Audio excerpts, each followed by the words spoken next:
et donc plus de trafic dans votre établissement.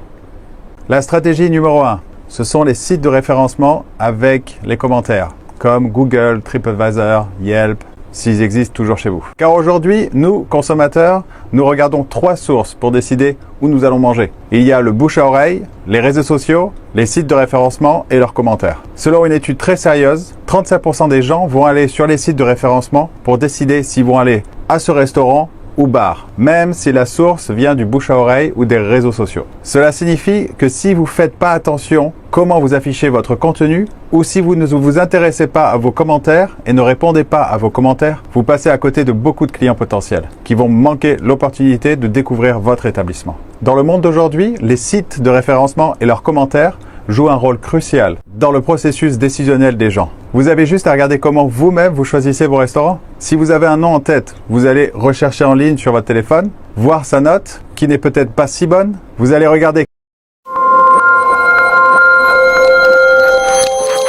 business pour t'aider à faire décoller ton activité. Alors si le sujet t'intéresse, abonne-toi et active la cloche de notification pour ne pas rater l'apparition des prochaines vidéos. Comment créer un plan stratégique pour une entreprise de restauration? Il existe en fait plusieurs façons de créer un plan stratégique qui marche pour votre entreprise de restauration. Dans cette vidéo, je vous présente une structure simple que vous pouvez donc appliquer dès aujourd'hui. Tout d'abord, vous devez créer une vision pour votre entreprise.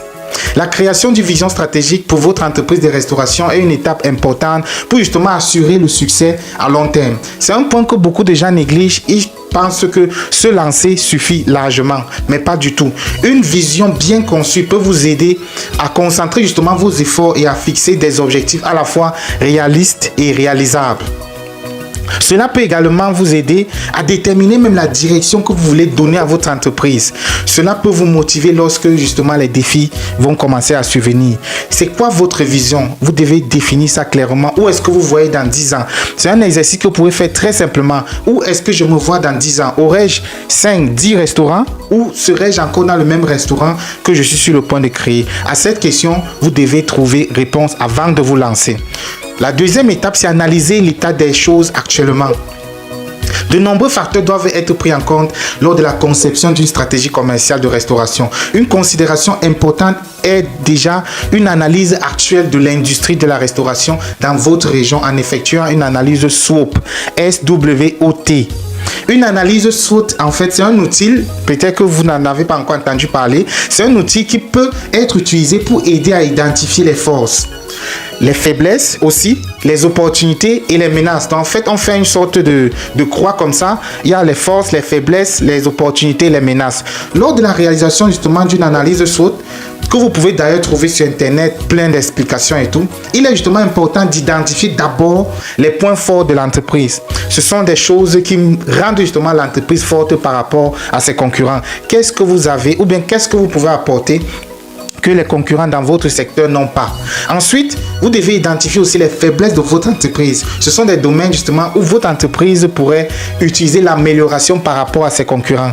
Qu'est-ce que les autres ont? Qu'est-ce que les autres font de mieux que moi? Ou pourraient faire de mieux que moi si je ne me suis pas encore lancé? Et si j'identifie ça, je peux voler ça très simplement chez les autres. Enfin, identifier aussi les opportunités et les menaces auxquelles l'entreprise est confrontée ou sera confrontée. Les opportunités sont des choses qui pourraient augmenter justement les revenus ou les bénéfices de l'entreprise, tandis que les menaces, comme le nom indique, sont des problèmes potentiels qui pourraient diminuer les revenus ou les bénéfices de l'entreprise. Une fois ces 4 sections complétées, il est possible d'élaborer donc une stratégie pour aborder chacun de ces domaines. Par exemple, si l'un des points forts justement de votre entreprise est de solides relations clientèle, donc si vous parlez bien aux gens, vous les traitez bien, il peut être donc utile de se concentrer sur les efforts de marketing qui améliorent justement la fidélité du client. En traitant bien les clients, en les traitant bien déjà que ils n'ont pas trop l'embarras du choix ou on traite bien les gens en Afrique, ils reviendront forcément chez vous. Si l'une des faiblesses est de mauvaises pratiques aussi, par exemple de gestion financière, il peut être judicieux justement d'investir dans les systèmes qui contribueront à améliorer la précision et l'efficacité même de votre gestion financière ou d'embaucher tout simplement un comptable ou un directeur financier dédié qui maîtrise justement cette discipline. La troisième étape, c'est définissez les objectifs de votre entreprise de restauration. Afin d'assurer justement le succès de votre entreprise de restauration, il est important d'avoir des objectifs réalistes et réalisables. C'est très important. Une bonne façon de commencer est de définir ce que vous espérez tout simplement réaliser avec votre entreprise. Quel est votre objectif? Quel est votre souhait? Est-ce que c'est de l'argent? Voici quelques objectifs qui peuvent être pertinents pour votre entreprise de restauration. J'ai fait comme ça une petite liste à la volée qui pourrait éventuellement vous aider. Tout d'abord, je vois un point comme augmenter les revenus. Visez à augmenter les ventes annuelles de environ 10% au cours des 3 prochaines années. Cela peut signifier augmenter déjà les commandes de restauration des clients existants, d'une part, ou bien d'acquérir de nouveaux clients ou de trouver tout simplement de nouvelles sources de revenus comme les événements spéciaux ou bien les mariages que vous allez livrer. Un deuxième point peut être améliorer l'efficacité. Vous pouvez viser la réduction justement des coûts d'exploitation de 20%, c'est-à-dire votre coût de production, matières premières, employés et tout, dans les 3 prochaines années. Et ces coûts d'exploitation, comme j'ai dit, ça peut être les salaires, les fournitures, les frais de livraison et tout. Un troisième exemple, ça peut être éliminer le gaspillage tout simplement.